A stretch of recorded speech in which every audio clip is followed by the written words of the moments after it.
Number one,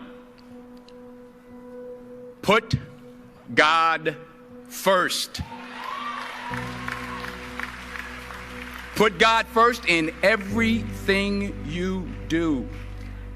Everything that you think you see in me, everything that I've accomplished, everything that you think I have, and I have a few things, everything that I have is by the grace of God. Understand that. It's a gift.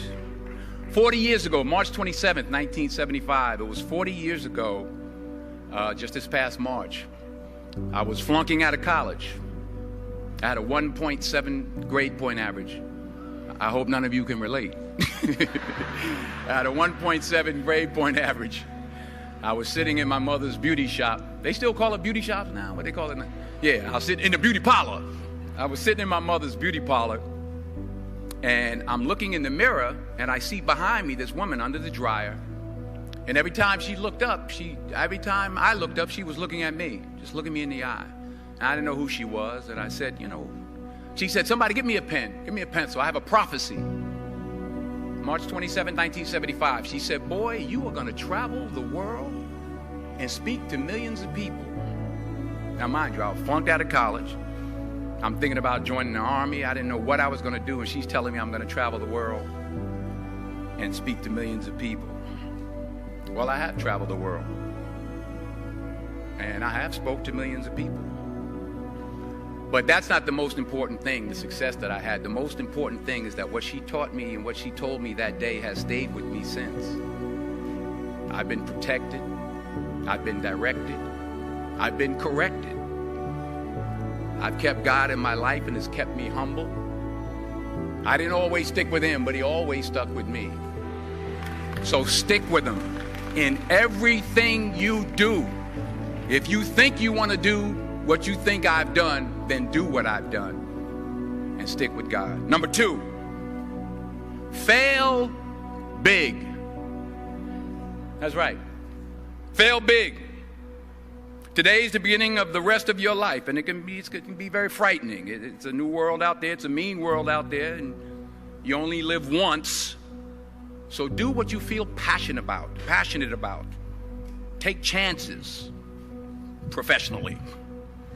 Don't be afraid to fail. There's an old IQ test, was 9 dots, and you had to draw 5 lines with a pencil within these 9 dots without lifting the pencil. The only way to do it was to go outside the box. So don't be afraid to go outside the box. Don't be afraid to think outside the box. Don't be afraid to fail big, to dream big. But remember, dreams without goals are just dreams, and they ultimately fuel disappointment. So have dreams, but have goals. Life goals, yearly goals, monthly goals, daily goals. I try to give myself a goal every day. Sometimes it's just to not curse somebody out. Simple goals, but have goals. And understand that to achieve these goals, you must apply discipline and consistency. In order to achieve your goals, you must apply discipline, which you have already done, and consistency every day, not just on Tuesday and miss a few days. You have to work at it every day. You have to plan every day. You've heard the saying, we don't plan to fail, we fail to plan. Hard work works. Working really hard is what successful people do. And in this text, tweet, twerk world that you've grown up in, remember, just because you're doing a lot more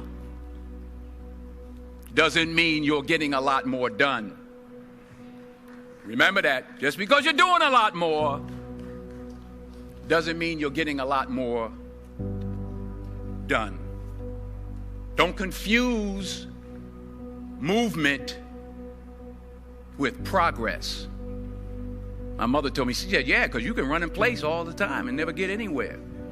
So continue to strive, continue to have goals, continue to progress. Number 3,